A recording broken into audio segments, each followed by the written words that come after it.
Season 2 of Modern Warfare 3 is here, and in this video we will be going over all of the most important changes affecting rank play SR tuning in comparison to the previous season, in-game examples on the amount of SR gain according to the leaderboards, as well as what is the most ideal way in which you can boost your rank or division based on the changes they have made.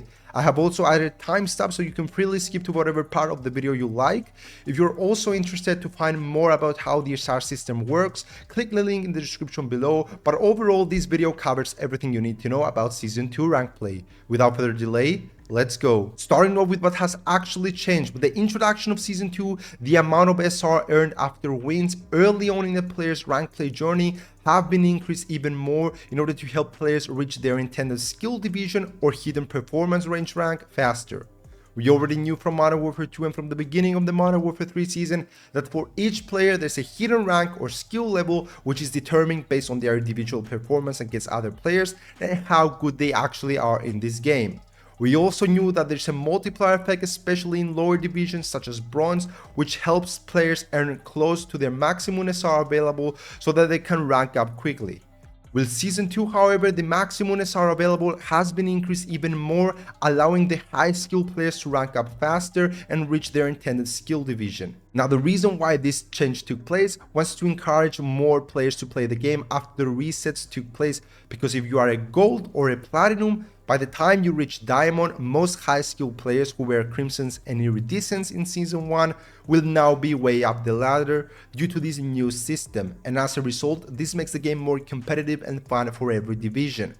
The only thing that sucks in this situation is the fact that some of you at some point, including myself, will not be able to play with your friends as you will rank up way faster than you did in Season 1. Let's do an example on this so that you can visualize what's going on.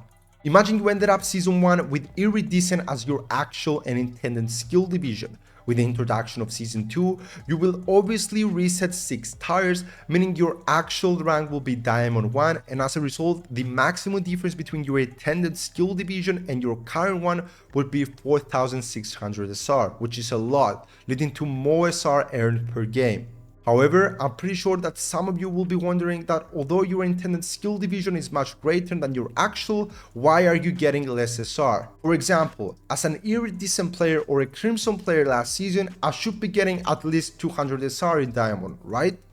However, here's the important part. In order to be rewarded with the maximum SR value available to you, you need to perform well individually as well as have a good team performance.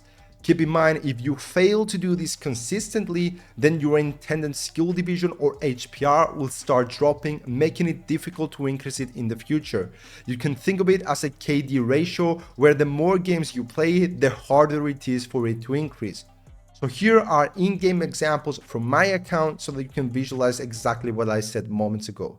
Keep in mind, I finished Season 1 as a Crim 3, in which I was getting 60 to 70 SR per win, meaning that my actual rank was close to my intended rank.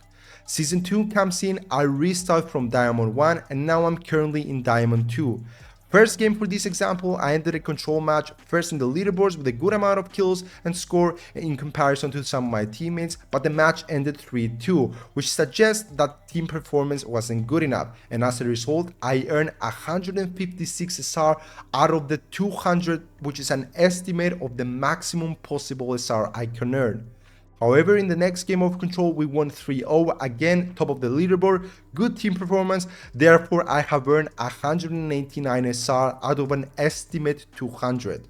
So basically, the SR tuning change which they introduced in Season 2 increases even more the maximum possible SR available based on the intended skill division of each player, and the only way to get fully rewarded is to perform well and have a good team performance, which in higher divisions weighs more. Easy way to remember, the greater the difference between your actual and intended skill division, the greater the amount of SR which is available to be earned. Now, this brings us to the second change that they have added in Season 2, which is going to be to increase competitiveness of the top 250 skill division and reduce SR inflation. The amount of SR deducted after losses for players who are beyond their intended skill division has been increased substantially. The main reason why they did this was to make sure that all of those who are in the top 250 or even Iridescent or Crimson ranks deserve and have the skill to be competing in that division.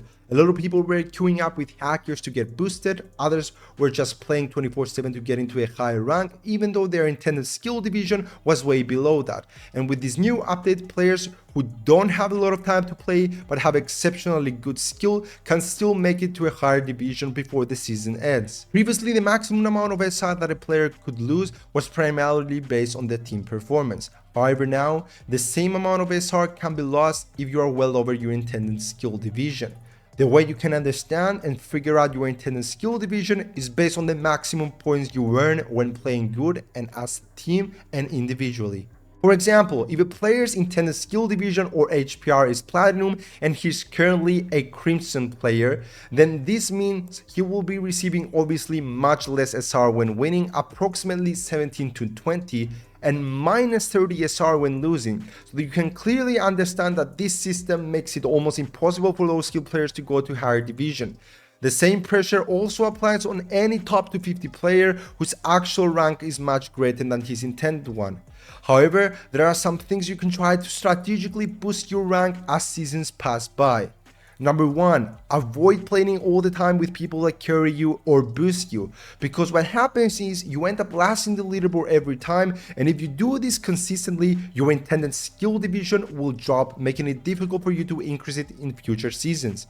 And you know what that means? A low HPR leads to less SR gain and more SR losses for players whose actual rank is much greater than your intended one.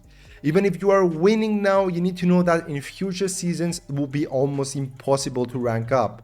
Tip number 2 is to focus on your HPR by playing well individually, even though you are losing some matches. This means that when the new season drops in, your intended skill division will be greater than your actual. Therefore, according to update number 1, the greater the difference, the more SR you get. Even if you manage to achieve a higher division than your intended one, this does not necessarily mean that you will be deducted more SR when losing. Remember, the developers have specified that this only applies to players who are well beyond their HPR rank. Finally, tip number 3, don't always try to finish top of the leaderboard, focus on team performances as well, because a large portion of SR gained from the maximum SR available comes from team performances, which correspond to dominant results. So that's all for me, guys. I really hope you enjoyed today's video. If you have any questions, let me know in the comment section below. I am more than happy to answer them.